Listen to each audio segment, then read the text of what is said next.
So you want to add a greenhouse to your garden. Most gardeners do. But before you pull the trigger and decide to get one, there are many factors to consider. Join me today as I share with you some of those many considerations when planning for a greenhouse.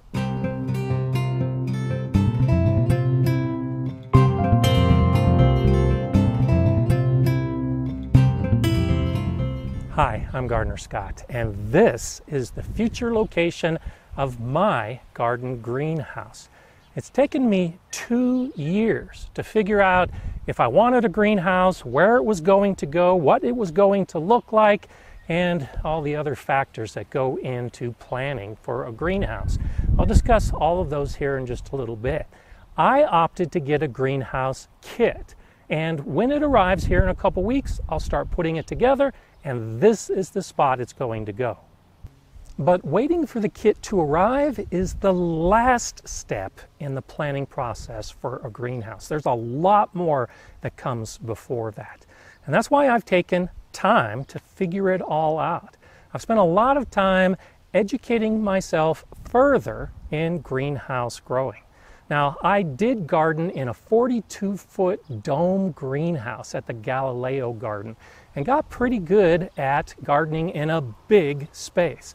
But that's different than gardening in a much smaller home-sized greenhouse. So even I had a lot more to learn. And I spent the first year in this space just getting to know my garden. Because when it comes to greenhouses, that's a major decision, and you want to make sure you get the decision right. The first question you should ask yourself is why you want a greenhouse. What purpose will it serve in your garden? I think most gardeners want a greenhouse, but I know many gardeners who ended up getting one and it became a maintenance nightmare and they ended up not using it to its full capability.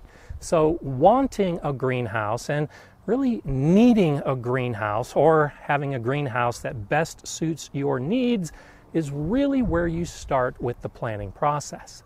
Here in my Colorado Zone 5B garden, I have a pretty short growing season. I can grow tomatoes outside for just the primary months of summer. But there are the spring months and the fall months. While I can grow some cool season plants, I can't grow some of these plants that require warmer weather. I get lots of sun during the spring and the fall. It's just too cold. So it makes a lot of sense to me to get a greenhouse because one of its primary purposes is to extend the growing season so that you can grow plants in the spring and the fall in the greenhouse that you wouldn't normally be able to grow outside. Another good use for a greenhouse is to harden off plants in spring. The plants that are going to go outside can be put into the greenhouse to acclimate before transplanting into the garden. And I've got a pretty big garden space, and I grow most of my plants from seed. So all of these tomatoes and the peppers and all the other tomatoes I have were started from seed, and I needed to harden them off before putting into the ground. But that means I have to wait until the weather conditions are right, and they weren't right for me this year. I was about 2 to 3 weeks late in putting plants in the ground because the weather wasn't good enough to harden off these plants. If I had a greenhouse, I could have put all of these tomatoes and peppers and squashes, everything that I started from seed, in the greenhouse, protected from the weather, and then got them in the ground at a much more reasonable time, extending their life in the ground in my short growing season. If you don't have a big garden and you don't have a lot of plants to harden off, well, then you have to ask yourself whether you really need a greenhouse to serve that kind of purpose. Deciding if you have space for a greenhouse is relatively easy. You just look around your yard and decide if you have an empty spot to put your greenhouse. But that empty spot does have some important needs. It needs to be exposed to the sun. That's a primary reason we have a greenhouse, is so that it gets the sun during the day when we want to have our plants growing. It also should have access to water, relatively easy access to water, because you're going to have to water all the plants in the greenhouse. And it should have relatively easy access to your house, your kitchen. Do you really want to hike half a mile to get to your greenhouse, or do you want to be able to just go out your back door and start gardening? My neighbors have a small greenhouse, and it's pretty accessible to their house.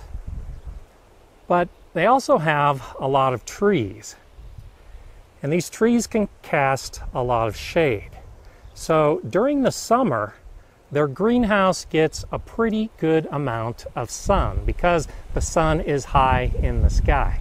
But during the spring and the fall, the greenhouse is actually shaded quite a bit.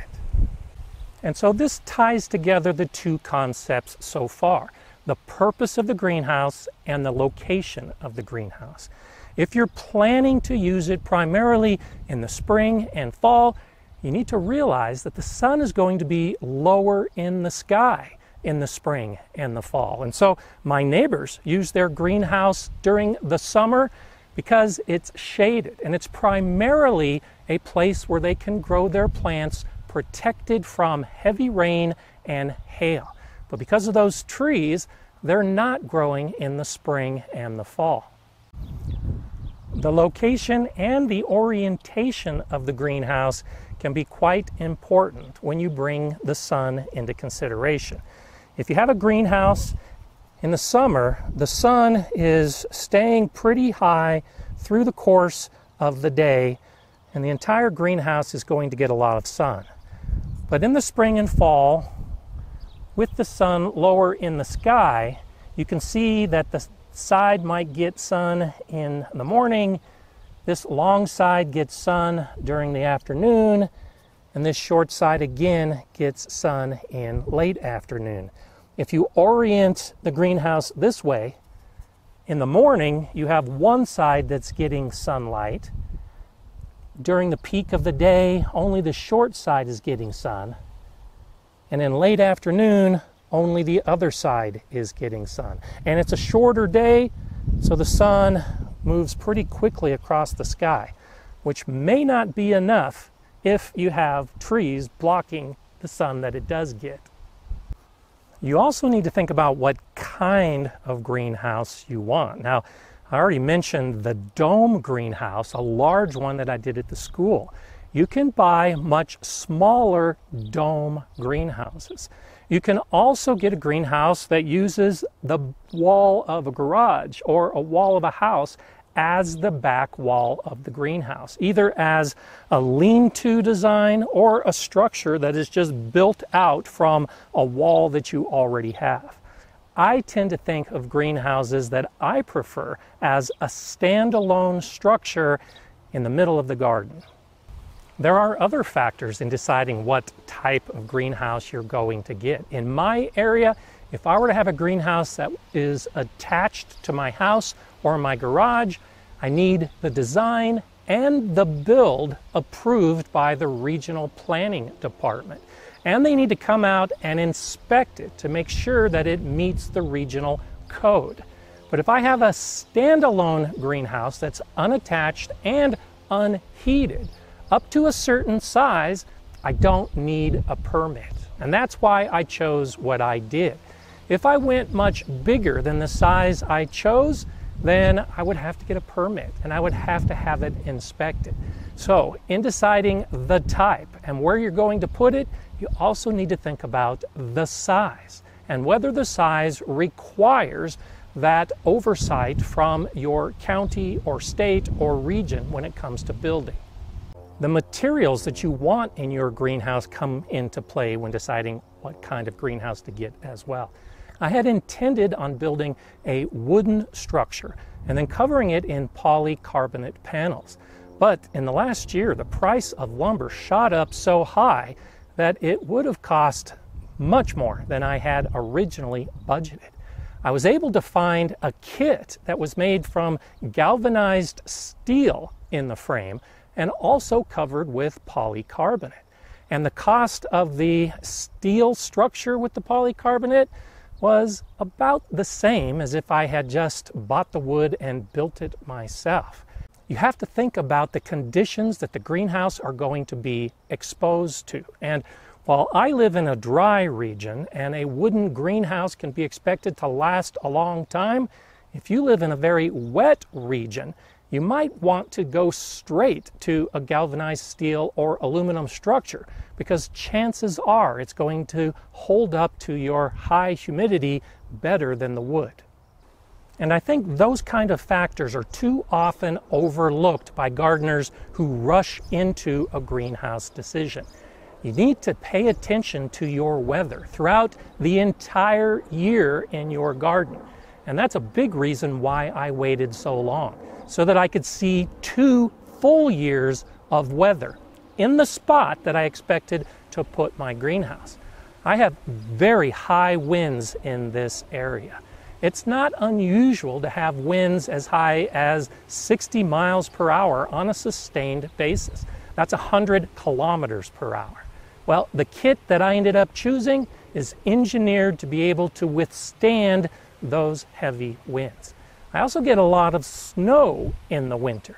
And while I'm pretty sure that the structure I would have designed would have been able to hold up to some of our heavy snows, I know that the kit I chose from a company in Canada can handle 3 feet of snow with no problem whatsoever. So while I wanted to build my own greenhouse, after being exposed to this space, I realized I really did need an engineered product that could handle heavy winds and heavy snow. The weather also plays an important factor in deciding what the clear material is going to be that the sun shines through. And it also affects the ultimate cost of the greenhouse. Now, the simplest type of greenhouse to build would be a plastic frame covered with sheets of just thin plastic rolls. It doesn't cost much at all, and for many gardeners, that may be enough. But with my wind and my snow, and especially my hail in the summer, plastic just won't hold up in my garden. At the other end of the spectrum are those beautiful wooden greenhouses covered with glass panels. They can be quite expensive, but they're beautiful. They would probably hold up to my snow and wind, but I'm not sure that I want to put golf ball or tennis ball size hail up against a glass like that. So I've opted to go with a greenhouse that is kind of in the middle of the cost factors based on those weather considerations.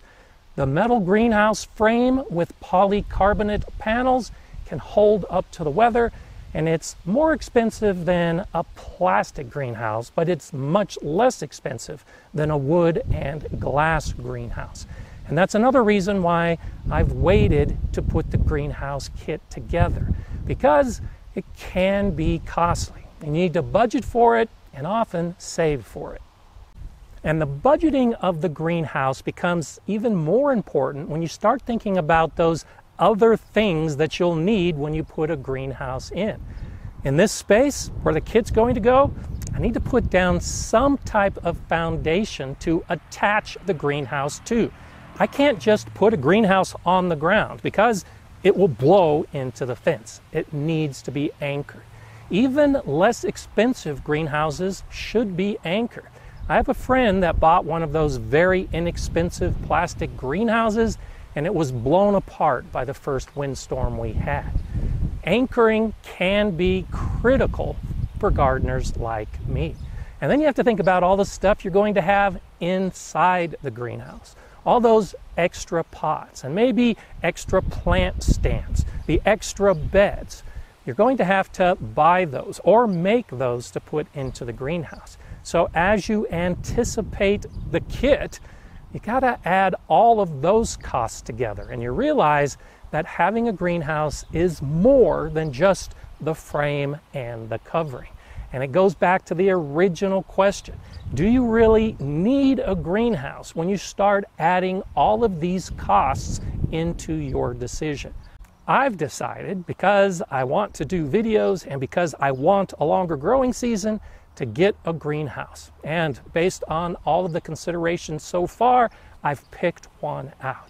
Now, I can't recommend to you a specific greenhouse company yet, because until I get this one built and start growing in it, I can't tell you for sure how effective it's going to be. And that's another consideration in the planning process, is accepting that when you think of all of these things that you should be thinking about, you might ultimately choose a greenhouse that doesn't meet your needs. You might need to expand it. You might need to build onto it. There might be something else that you haven't even anticipated yet.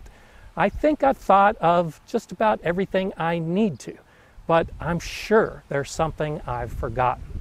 I'll be sure and tell you all about it as I start making videos from my new greenhouse. I'm Gardener Scott. Enjoy gardening.